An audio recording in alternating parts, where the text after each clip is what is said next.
علامہ اقبال رحمۃ اللہ علیہ کی انتہائی اہم نظم ہے، اور اس نظم کا ایک شعر انتہائی مقبول ہے، اور خدا کے وجود کے حوالے سے جو لوگ سوال کرتے ہیں، جو ملحدین ہیں، الحاد کرنے والے ہیں، ان کا بھی خصوصی طور پر ذکر کیا ہے۔ تو ایمان والوں کے لیے، اللہ سے اور رسول سے محبت کرنے والوں کے لیے نظم بہت اہم ہے۔ شروع کرتے ہیں، کہتے ہیں خرد مندوں سے کیا پوچھوں کہ میری ابتدا کیا ہے، کہ میں اس فکر میں رہتا ہوں کہ میری انتہا کیا ہے۔ خرد مندوں سے مراد علامہ اقبال کی یہاں پر بالخصوص مغربی مفکر، جرمن مفکر، قوم پرست مفکر نیتشے ہے، فریڈرک نیتشے، اور بالعموم اہل عقل، اس کے ماننے والے، سیکولر، لبرل، لاجک مانگنے والے، دلیل مانگنے والے، صرف عقل ہی کو سب کچھ سمجھنے والے، کہ جو عقل میں بات نہیں آتی تو نہیں مانیں گے، وہ لوگ ہیں۔ اقبال کہتے ہیں میں ان سے کیا پوچھوں کہ میری ابتدا کیا ہے۔ ابتدا سے مراد یہاں تخلیق انسان ہے۔ وہ کہتے ہیں میں ان سے کیا پوچھوں کہ انسان کیسے بنایا گیا، تو کہتے ہیں جی بندر تھا انسان۔ کوئی ان سے پوچھے بھائی بندر تھا تو بندر سے پہلے کیا تھا، اور جب وہ بندر ترقی کرتے کرتے انسان بن گیا تو آج یہ بندر کیا کر رہا ہے، اس کو ہونا نہیں چاہیے تھا۔ بہت سارے سوالات۔ بہرحال جو کہتے ہیں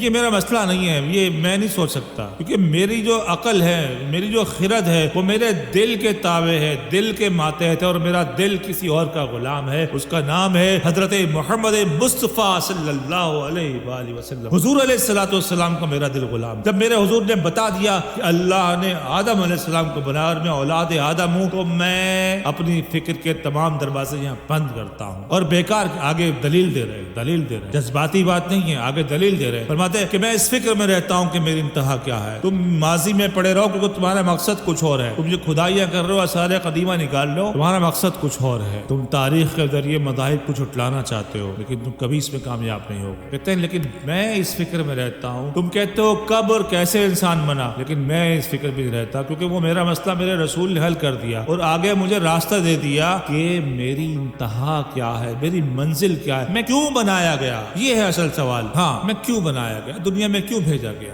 جیسے ڈارون نے تو کہا نا بندر تھا، اس سے بس سے کرتے کرتے ارتقاء۔ تو نیچے کہتے ہیں جناب یہ حادثاتی طور پر یہ دنیا ایک حادثات کا ریپیٹیشن ہے، اور اسی نتیجے میں انسان بھی بنتے رہتے ہیں، مخلوقات بھی پیدا ہوتی رہتی ہے، سیارے، ستارے، پوری کائنات بس وہ حادثے کے طور پر بن رہی ہے۔ پورا مغرب اسی فلسفے کو آج مانتا ہے۔ تو اقبال کہتے ہیں یہ میرا مسئلہ نہیں۔ نیتشے صاحب آگے کہتے ہیں جو اس نظم کا مشہور ترین شعر ہے، کہتے ہیں خودی کو کر بلند اتنا کہ ہر تقدیر سے پہلے خدا خود بندے سے پوچھے بتا تیری رضا کیا ہے۔ ہاں بہت اہم شعر ہے، اس کو نہیں سمجھا گیا اس شعر کو۔ سب سے اہم چیز ہے خودی اور خدا، ان دونوں کے مطلب اور مفاہیم ہمیں معلوم ہونا چاہیے۔ فارسی کے دونوں لفظ ہیں۔ خدا کا مطلب ہے جس کا کوئی بنانے والا نہ ہو، کا ایسا کریٹر جس کو کریٹ کرنے والا کوئی نہیں ہو، وہ ہے خدا۔ اور خودی صفت ہے خدا کی، خودی کا موصوف خدا ہے، خودی صفت ہے خدا کی، خاص صفت۔ آپ لغت دیکھیں گے تو خودی کا مطلب آپ کو بتایا جائے گا متکبر، خود پسند، انیت والا، گھمنڈ والا۔ غلط، بالکل غلط۔ کم از کم اقبال کے یہاں خودی کا یہ مطلب نہیں ہے۔ بہت سارے اشعار سے اس کے معنی اس بات کی وضاحت ہو سکتی ہے، اسی شعر میں ہو جائے گی، بالخصوص یہاں پر خودی اور خدا کے ساتھ جو اقبال نے جوڑا ہے۔ خودی کا فلسفہ یا سمجھ میں آتا۔ تو خودی کیا ہے؟ خدا کی صفت ہے، اور خودی کا موصوف خدا ہے۔ تو خدا صفات کا مالک ہے، خالق ہے، اس کی صفت کسی کی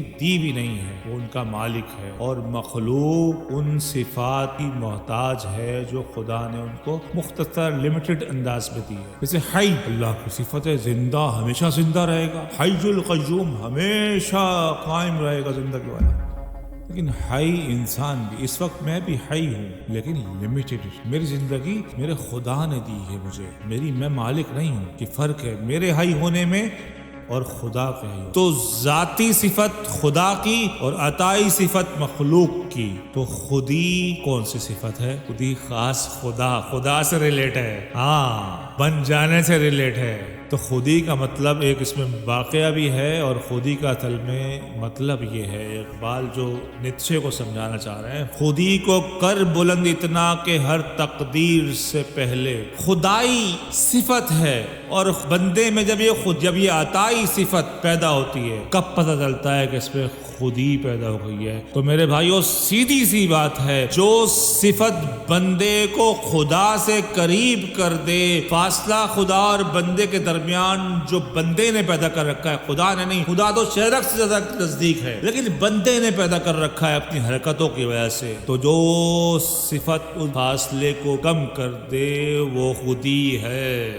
ہاں وہ خودی ہے، چاہے وہ سخاوت ہو، چاہے وہ حلاوت ہو، چاہے وہ اخلاق ہو، چاہے وہ محبت ہو، چاہے وہ اطاعت ہو، کوئی بھی صفت ہو، جو رحمت ہو، استقامت ہو، جو صفت بندے کی بندے کو خدا سے قریب کر دے وہ خود ہی ہے، اور بندے کو خدا کے سوا دیگر تمام دنیا سے مستغنی بے نیاز کر دے وہ خود ہی ہے، دنیا کی کسی چیز کی حاجت ہی نہ رہے۔ نیچے صاحب آپ کہتے ہیں کہ یہ دنیا نیک لوگوں کی ہے اور نیک لوگوں پر حکومت کرنے کا حق طاقتور آدمی کو ہے، طاقتور آدمی جیسے چاہے گا اس نیک لوگوں کو چلائے گا، نیکی کی طاقت کو چلائے گا۔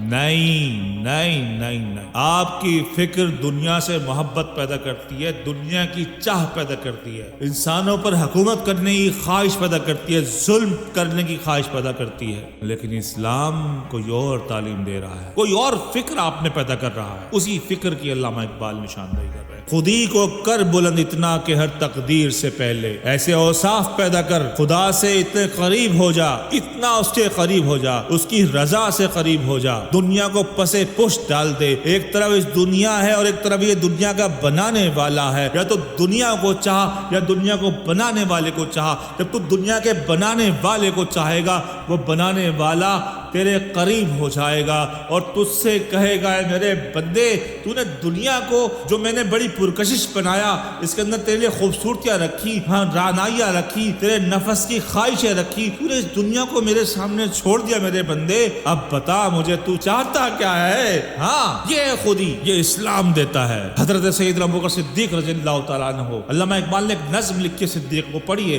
اس پر ہم نے بھی ایک ویڈیو بنائی ہے، عجیب منظر ہے، عجیب منظر ہے، رونگٹے کھڑے ہو جاتے ہیں، اشک جاری ہو جاتا۔ مال کا حکم غزوہ تبوک پر اصحابہ کرام مال پیش کر رہے ہیں، بڑھ چڑھ کر بیل کر رہے ہیں، حضرت عمر فاروق اپنے گھر کا آدھا مال لے آئے ہیں اور دل میں خیال کر رہے ہیں کہ آج میں بازی لے گیا ہوں، نیکی میں سبقت لے گیا ہوں، لیکن اتنے میں وہ رفیق نبوت بھی آ گیا جس سے بنائے عشق محبت تھے استوار، سیدنا صدیق اکبر تشریف لا رہے ہیں۔ اللہ اللہ کیا شان ہے، کیا شان ہے صدیق اکبر کی، جسم پر بوسیدہ تھی چادر لپیٹے اور تن کے کپڑے بھی چھوڑے نہیں انہوں نے، وہ بھی لے آئے ہیں بارگاہ رسالت امام میں، خچر، اونٹ، غلام، کنیز، درہم، دینار، کھانے پینے، گھر میں کچھ نہیں چھوڑا۔ صدیق آ رہا ہے، کیا عشق، دنیا کی وقت کچھ نہیں، دنیا کی وقت، یہ ہے خودی کہ سب کچھ، مال بھی، ہر چیز خدا کے لیے ہے، یہ ہے خودی، اس کے رسول کے لیے ہے، یہ ہے خودی، اس دنیا سے بے رغبتی، اس کے مال سے رغبتی، اس کی کشش سے بے رغبتی، اس کے حسن سے بے رغبتی، اس کی رعنائیوں سے بے رغبتی، یہ ہے خودی۔ سیدنا صدیق پر سب کچھ اور تن کے کپڑے بھی نہیں چھوڑے، وہ بھی بوسیدہ سی چادر لپیٹی اور جو روزمرہ پہننے کے کپڑے تھے وہ بھی لے آئے، پیش رسول فرما دیا۔ حضور نے فرمایا صدیق گھر میں بھی کچھ چھوڑا ہے؟ ہاں۔ سیدنا صدیق اکبر رضی اللہ تعالیٰ فرمایا پروانے کو چراغ ہے، بلبل کو پھول، بس صدیق کے لیے خدا کو۔ یا رسول اللہ آپ کا عشق، آپ کی محبت کافی ہے میرے اور میرے اہل و عیال کے لیے، اے جس سے پاتے ہیں مہو انجم فروغ غیر، اے تیری ذات باعث تکوین روزگار۔ دیکھو اور کیا چاہیے، یہ ہے خودی۔ کیا نظارہ تھا، آسمان وجد میں آ گیا، فرشتے جھوم گئے، کائنات نشے میں آ گئے، کیا نظارہ ہے، کوئی پرواہ نہیں ہے، سب کچھ پیش خدمت رسول صلی اللہ علیہ وسلم۔ جبرائیل علیہ السلام کو بھیج دیا گیا اور وہ عرض بارگاہ رسول میں عرض کرتے ہیں، یا رسول اللہ، اللہ فرماتا ہے اے جبریل عرض کرے محبوب آپ کا رب آپ کے صدیق سے راضی ہو گیا، بتا تیری رضا کیا ہے۔ خدا بندے سے خود پوچھے، بتاتے ہاں محبوب آپ کا رب آپ کے صدیق سے راضی ہو گیا ہے اور وہ چاہتا ہے کہ آپ صدیق سے پوچھے، آپ صدیق سے پوچھے کیا صدیق بھی رب سے راضی ہے؟ یہ ہے مقام خودی، یہ ہے خودی، خدا بندے سے خود پوچھے بتا تیری رضا کیا ہے۔ تو نیچے صاحب آپ کی فکر دنیا میں غرق ہونے کی کیفیت پیدا کرتی ہے، استغراق دنیا پیدا کرتی ہے، طمع پیدا کرتی ہے، نیکی پیدا نہیں کرتی۔ آپ کی باتیں ہیں نیکی جیسی لیکن رزلٹ طمع، لالچ ہے، دنیا میں چمٹے رہنے کی خواہش ہے، نہ مرنے کی آرزو ہے، اور میرا دین، میرا اسلام یہ کچھ اور ہی بتا رہا ہے۔ نیچے صاحب آپ کی سوچ وہاں تک نہیں پہنچ سکتی، آپ اس فلسفہ خودی کو جانتے ہی نہیں ہے، آپ کا فوق البشر سپر مین کا نظریہ کچھ بھی نہیں ہے۔ آج لوگ کہتے ہیں جی نیچے نے کہا جی فوق البشر، اور علامہ اقبال کا مرد کامل نیچے چلا ہوا ہے، لا حول ولا قوت الا باللہ العلی العظیم۔ قرآن کہہ رہا ہے 1400 سال پہلے، لقد خلقنا الانسان فی احسن تقویم، تحقیق یقینی بات، ریسرچ ہے، حتمی بات ہے، خلقنا الانسان فی احسن تقویم، میں نے انسان کو احسن تقویم، اعلیٰ ترین بناوٹ پر بنایا ہے۔ یہ اللہ کہہ رہا ہے، یہ کوئی نیچے تھوڑی کہہ رہا ہے، یہ اللہ کا رسول فرما رہے ہیں، زبان مبارک پر ان کی جاری ہو رہا ہے۔ اشرف المخلوقات یہ کس نے کہا ہے؟ اسلام نے کہا ہے نا بھائی، نیچے نے تھوڑی کہا ہے۔ تو فوق البشر کا فرق یہ ہے کہ فوق البشر نیچے نے کہا کہ انسان ہی خدا ہے۔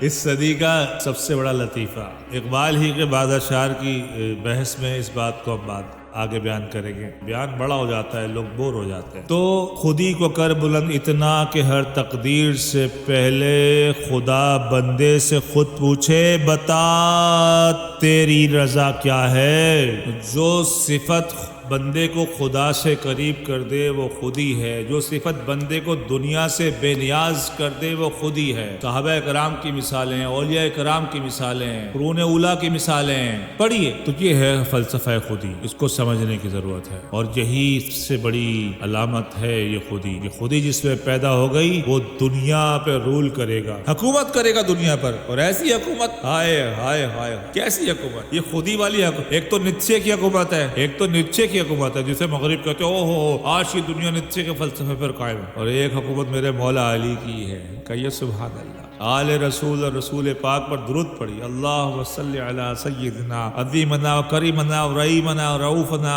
ملجأنا و مأوانا و مولانا محمد وعلی آلہ و صحبہ و بارک وسلم۔ ہاں ایک مولا علی کی حکومت ہے، خلیفہ کی زرہ چوری ہو جاتی ہے اور بازار جاتے ہیں، وہ زرہ خلیفہ ہی کو فروخت کی جا رہی ہے، بیچنے والا سامنے کھڑا ہے، یہ تو زرہ میں بہرحال اسے پاورفل ہے نا، امیر المومنین ہے، گرفتار کرو اس کو، ڈالو جیل میں، زرہ چھین کے مجھے دے دو، خود چھین لے، خود بھی قوت بازو حیدر ہے، زور حیدری ہے، نہیں، چلو قاضی کی عدالت، اور قاضی بھی فیصلہ خلیفہ کے خلاف کر رہا ہے، وہ جانتا ہے کہ یہ کون ہے، یہ ایمان کی علامت ہے، کل ایمان ہے لی، جانتا ہے قاضی، اس نے گواہ مانگے، امام حسن رضی اللہ تعالیٰ عنہ کو پیش کیا، مولا علی نے کرم اللہ وجہ الکریم نے، نہیں، اس نے کہا یہ تو آپ کا بیٹا ہے، کی گواہی معتبر قانونی طور پر نہیں ہے، ایسے معتبر ہے، جنت کے نوجوانوں کے سردار ہے، غلام کو پیش کیا، وہ بھی ریجیکٹ ہوئی، اور گواہ کوئی نہیں ہے۔ یہ کوئی تصور کر ہی نہیں سکتا کہ مولا علی غلط بیانی کر یہ فرمائیں گے کہ یہ ذرا میری ہے، وہ قاضی بھی تصور نہیں کر سکتا، وہ تصور کرے گا تو ایمان سے خارج ہو جائے گا۔ ہاں مسئلہ ہے، دین کا مسئلہ ہے، تو اگر یہ تصور کرے گا کہ مولا علی غلط بیانی سے کام لے رہے ہیں تو اس کا ایمان چلا جائے گا، لیکن بھائی قانون کا مسئلہ ہے، نچے صاحب ایسی مثال پیش کرو، لا کے دکھاؤ، ہمیں اپنے ہٹلر سے مثال لا کر دکھاؤ، اور آپ کے جو حکمران رولرز ہیں لاؤ مثال ایسی۔ تو قاضی نے نہایت ادب سے فیصلہ سنایا کہ جی گواہ چونکہ موجود نہیں ہے تو قانونی طور پر جو دعویٰ کرتا ہے اسے ثابت بھی کرنا پڑتا ہے، تو گھر کی گواہی ثبوت کے طور پر قبول نہیں کی جا سکتی، لہذا وہ اسی فروخت کرنے والے کو دے دی۔ یہ ہے فوق البشریت، ایک عام رعایا کا آدمی، رعایا اور غیر مسلم یہودی ہے، وہ بھی ذرا فیصلہ اسی کے حق میں ملا، بعد میں وہ کیا ہوا، غلام محمد ہو گیا، فوراً اس نے دیکھا یار یہ عجیب نظارہ ہے، حکومت بھی ان کی، دین بھی ان کا، خلیفہ بھی ان کا، اور زرہ بھی ان کی، فیصلہ میرے حق میں آ رہا ہے۔ انہوں نے کہا دیر نہیں کرو، فوراً مجھے کلمہ پڑھ۔ یہ ہے فوق البشریت، یہ ہے اسلام، یہ ہے خودی۔ آگے چلتے ہیں، مقام گفتگو کیا ہے اگر میں کیمیا گر ہوں، یہی سوز نفس ہے اور میری کیمیا کیا ہے۔ وہ کہتے ہیں اگر کوئی یہ کہتا ہے کہ میں کیمیا گر ہوں، یعنی میرے اشعار لوگوں کو سونا جیسا بنا دیتے ہیں، میں تو اس میں سوچنے سمجھنے کی اتنی کوئی خاص راز کی بات، مقام گفتگو کوئی راز کی بات نہیں ہے، اس پر کوئی زیادہ سوچ بچار کی ضرورت نہیں ہے، یہی سوز نفس ہے اور میری کیمیا کیا۔ یہاں پر پھر نقشے کو رد کیا ہے سوز نفس۔ وہ کہتا ہے جو انسان کی نفسانی خواہشیں ہیں، کھانا پینا سونا جاگنا، جنسی خواہش، یہ انسان کی جبلت ہے اور اس کو پوری کرنے کی انسان کو آزادی ہونی چاہیے، کوئی قانون ایسا نہیں ہونا چاہیے جو ان عادات کو پوری کرنے میں مانع ہو. کو جتنا دل چاہے ہر وقت سوتا رہے اسے نہیں رہنا چاہیے. جو دل چاہے اسے کھائے اسے کھانے دینا چاہیے. چاہے وہ شراب پیے جو مرضی پیے, حلال پیے حرام پیے, اسے کھانے کی اجازت ہونا چاہیے. اور نفسانی خواہش جب اور جیسے جس عورت کے سائے وہ پورا کرے اسے پوری کرنی چاہیے, اس کی اجازت ہونی چاہیے. جو آج مغرب میں ہے تو یہ چیزیں نفس کو طاقتور کر دیتی ہے. جب نفس طاقتور ہوتا ہے انسان کے اندر اس کی روحانی حرارت ختم ہو جاتی ہے. جو نفس کو دبانے سے, نفس کو پابند کرنے سے جو حدت پیدا ہوتی ہے وہ انسان کو آگے لے کے جاتی ہے. تو اقبال کہتے ہیں کہ میرے اندر یہ سوز نفس ہے جو میرے بیان کو پرتاثیر کرتا ہے. میرا نفس پابند مصطفیٰ صلی اللہ علیہ وآلہ وسلم ہے. میرا نفس پابند رضائے الہی ہے. اس لیے اس میں ایک سوز پیدا ہوتا ہے اور وہی میری شاعری. میری شاعری کسی لفظی کمال کا نام نہیں ہے, کسی اوزان اور بحر کا کمال نہیں ہے, اس میں فارسی دانی کا کمال نہیں ہے, اس میں سلاست کا نام نہیں ہے. میری شاعری سوز نفس کا نام ہے شاعری. آگے فرماتے ہیں نظر آئی مجھے تقریر کی گہرائیاں اس میں, نہ پوچھے ہم نشی مجھ سے وہ چشم سرما سا کیا ہے. کہتے ہیں مجھے تقریر کی گہرائیاں اس میں نظر آئی ہیں. تقریر سے مراد یہاں پر وہ الفاظ ہے, وہ بیان ہے جو میرے سونے, میرے میٹھے, میرے من موہنے, میرے آقا علیہ الصلوۃ والسلام کی زبان مبارک سے ادا ہوا. کلام الہی بھی میرے آقا کی زبان مبارک سے جاری ہوا اور حضور کی احادیث مبارکہ میرے آقا علیہ الصلوۃ والسلام کی زبان مبارک سے جاری ہوئی یا آپ کے اعمال سے صادر ہوئی. تو اقبال کہتے ہیں اس ملا کو جن کو بنیاد بنا کر تم اسلام پر تنقید اور طعن و تشنیع کر رہے ہو, یہ اس گہرائی تک نہیں پہنچے اور نہ تم پہنچے ہو. تمہاری اس تشراقی نظر قرآن کے معنی اور مفاہیم اور مطالب تک نہیں پہنچ سکی. نظر آئی مجھے تقریر کی گہرائیاں اس میں, مجھے نظر آئی ہیں وہ گہرائیاں. نہ پوچھے ہم نشیں, یا نیتشے کو ہم نشیں کہا ہے چونکہ وہ بھی فلسفی تھا مغرب کا. یہ شاعر مشرق ہے تو وہ شاعر مغرب ہے, یہ فلاسفر آف مشرق ہے تو فلاسفر آف مغرب ہے. اس حوالے سے ہم نشیں, نہ پوچھے ہم نشیں مجھ سے نہ پوچھ. اللہ وہ پوچھے یار تمہیں کیسے نظر آ گئی, مجھے تو نظر نہیں آئی. وہ چشم سرما سا کیا ہے, میری آنکھ میں کچھ سرما ہے کوئی, وہ سرما میں آنکھوں میں ڈالتا ہوں, اس سے میری آنکھوں میں وہ قوت پیدا ہوئی ہے جو اس گہرائیوں کو, لفظوں کے پیچھے چھپی ہوئی حکمت و دنائیوں کو سمجھ لیتی ہے. اس چشم سرما سا کیا ہے. تو نیتشے تمہاری آنکھ اس سرمے سے واقف نہیں ہے, تم اس سرمے کو نہیں جانتے نیتشے صاحب. اقبال ایک شعر میں فرماتے ہیں سرما ہے میری آنکھ میں خاک مدینہ و نجف. مدینے کی خاک کا سرما ہے, نجف کی خاک کا سرما ہے میری آنکھ میں. میں اپنے حضور کے فرمودات, حضور کی غلامی کی اینک, حضور کی غلامی کا سرما ڈال کر جب میں دیکھتا ہوں قرآن مجید کو, احادیث مبارکہ کو, تو مجھے اس کے حقائق, اس کی افادیت, اس کی وسیع النظری, اس کی تا قیامت ویلیڈیٹی مجھے نظر آتی ہے. تجھے نظر نہیں آ سکتی, تو حضور کی غلامی میں آیا ہی نہیں. تو آتا تو صحیح, تو پہلے سے ہی ایک تنقیدی نظر سے زیادہ لے رہا ہے, تجھے سمجھ نہیں آ سکتا. پہلے غلامی میں آ, پھر پڑھ, عشق کا جام پی, غلامی کا جام پی, پھر تجھے سمجھ میں آئے گا فلسفہ مصطفیٰ کیا ہے. اقبال کا کوئی فلسفہ, لوگ کہتے ہیں اقبال اور نتشے,